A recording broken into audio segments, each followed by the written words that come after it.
Me pick up their first win here at the International Wildcard Qualifiers. Things for us Gurin really starting to heat up. And I believe it's also Japan's second win internationally at an event, so big congratulations for them. And I think that really started in the draft phase.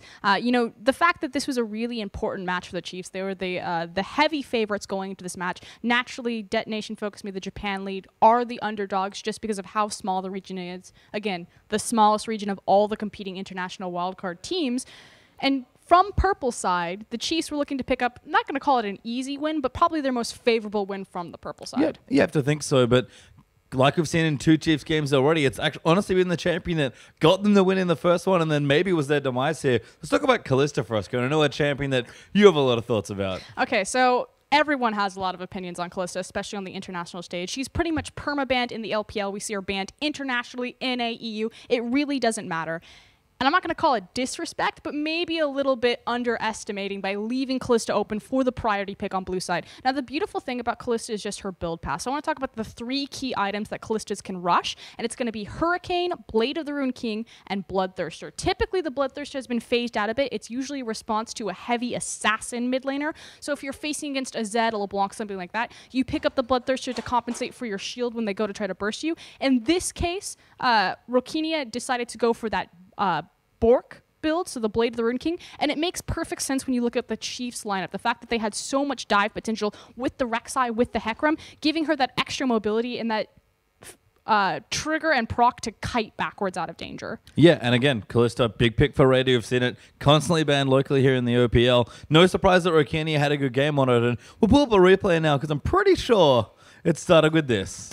Okay, so this is going to be the triple kill snowball that starts out Detonation FocusMe's train. So here we go. We can roll through this. So Rokinia takes a nice lantern back. What this does gives Spooks a double knockup. Like Jake said, if that Kazu hook had hit, it pretty much would have meant death. So Yutapon then is going to start his teleport as soon as he sees that Rokinia is in danger. Forced to flash backwards, but here comes the cavalry.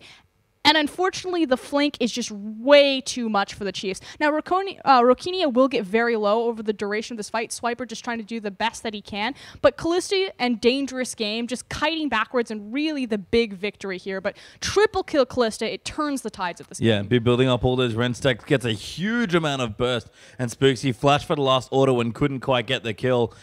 And that was the snowball starting for Kalista. We saw Radier do well with it aggressively into the Bangkok Titans, and this time just from a very well-played 3v3, and all of a sudden Rokinia is 3-0. And the thing is Kalista means so much, not just in a 2v2. She's a powerhouse, especially when she's in tandem with that Thresh, but objective control. Anytime you give away a Kalista, you effectively sacrifice all objective control. If she's ever on top of that dragon, if she's ever on top of that Baron, she has the Ren stacks. We saw it in the very last Baron fight. You know, Spooks, he made the correct call. If I go in, there's no way I'm going to outsmite it. My best chance is just to throw a Prey Seeker and hope that he didn't do his math correctly. Yep, and I mean, that's the only way you can really steal anything from Kalista. It's not quite 100%, but it's 99 point something. It's very high, and we've seen that a lot. We see Kalista Nunu was a relatively popular duo for a while when Kalista's been big, and she's had some changes, but still a really popular champion, very powerful as well. And I mean, to be honest, it's really hard to prepare and look for these things. So we know that Rokinia, he prefers to be an AD carry player, but his selling point, and anytime you do any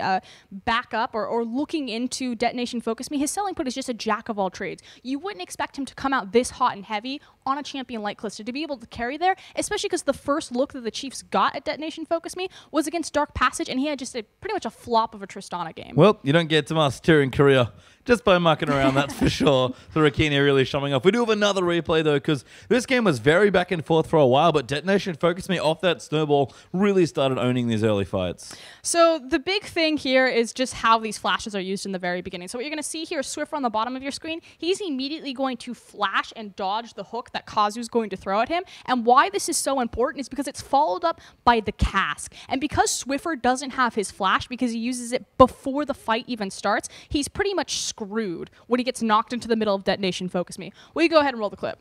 Bam, there it is. There's the flash. So he starts dropping all of his AoE damage. Swiper comes in here. He has a fantastic ult, but then here's just cask into it. Swiffer completely deleted from the fight, and this is just the gold lead, and this Kalista speaking for itself as Detonation FocusMe clean up the rest of the fight and push forward. And we sort of noted something there from Sivo. You might look at Raiden and be like, well, why is he in the middle of the enemy team? As it turns out, that's sort of how you need to play Sivir, because you do damage at a very short range. So if you can't run with your front line effectively and do damage as they're CCing for you, you're just not going to get any work done, especially against a Kalista that's had such a good start. It was a great composition coming out of the Chiefs. You know, the tandem of Sivir and Hecarim, there's a lot of synergy there just because our ultimate's going to augment directly the damage that Hecarim will do with his devastating charge. But unfortunately, again, that snowball early. But Japan, showing that if you give them a lead, that if they're on even footing, they can keep up. Certainly can here. And the Chiefs played a composition that certainly suits them. Lots of scaling triple threats, but couldn't quite get the farm. We have another replay now as well. This time, things are going a little bit better. Big thing, though, is also just the gold disparity between these two teams. Right now, Japan is sitting on a 5K gold lead over Oceania. And again, anytime Kalista is on top of an objective, you've pretty much already sacrificed the objectives. Chiefs do a good job pulling the trigger and looking, because again, you're not going to outsmite this, you have to fight it. So the Chiefs make the correct and the smart decision here. Unfortunately, gold lead speaks for itself. We can go ahead and roll the clip. So what's going to happen is Ejim gets a beautiful knock up here that's followed up by all of the Chiefs just running in. But again, it's really just this gold disparity speaking for itself. The Baron does come through in the very end. Good job securing that. And then just Saros running through the team. Because at this point, not only is Kalista massive, but Diana is massive. Yeah, and let's talk about that pick as well there for Saros in the mid lane.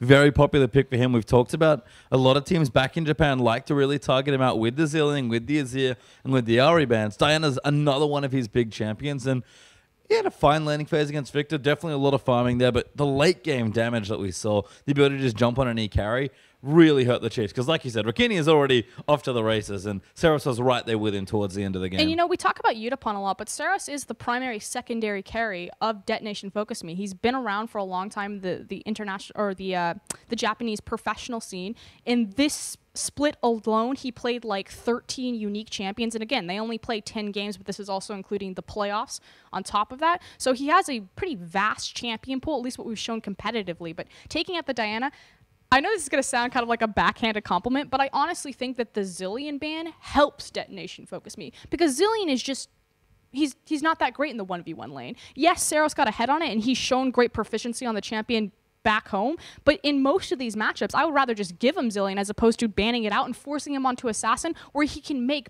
big plays. Yeah, and we saw that in the first series they had against Turkey, so makes sense there. We do have a last replay here as well. Again, the Chiefs did a good job delaying this game, but it was 5,000 gold before. You can see already Detonation FocusMe up now 7,500 gold. This is kind of the last-ditch effort from the Chiefs, and again, they do posture and position very well for this team fight, but you're just too far behind at this point in terms of your gold lead.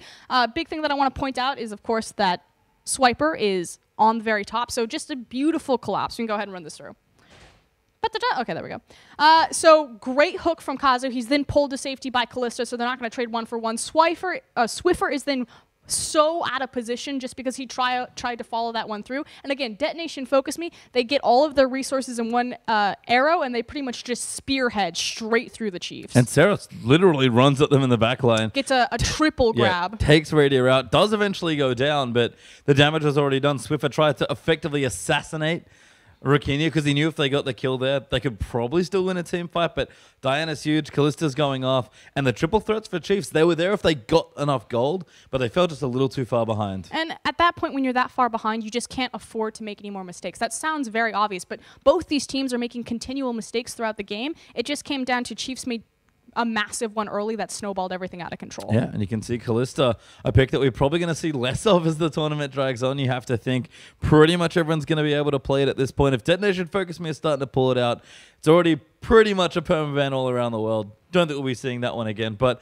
well played there by both sides. I'll start this tournament now, 1-1 apiece, so getting pretty murky as far as the records go, and might have getting easier, especially if C can pick up a win as well. Remember, double round robin, relatively long tournament as far as the group stages go. You do have to play a lot of games, and there are some crazy tiebreaker scenarios as well. So every game is very important. And I believe we also have a 100% win rate for blue side so far. As well. So again, it was kind of a big important match for the Chiefs just because they were facing the underdogs going into the international wildcard, Detonation FocusMe, from red side. Unfortunately, not able to make that connect. Again, blue side, 100% win rate so far. Yeah, it's looked really good here as well. But the tournament, been a lot of fun so far. You've seen every team kind of really strut their stuff. Dark Passage looked just as terrifying as we expected. Even the that Bangkok Titans had was a very well-fought game against the Chiefs. So it's clear that since last tournament especially, everyone just really lifted their game. Yeah, and I want to kind of go and touch on the growth that Japan has made again. The fact that they came out so strong against Dark Passage. The fact that they were now unable to unseat the Chiefs. This is a massive victory for Detonation FocusMe in Japan as a region. Yeah, it certainly is. We'll have to see if it gets any better. But for now, let's learn a little bit more about the Bangkok Titans.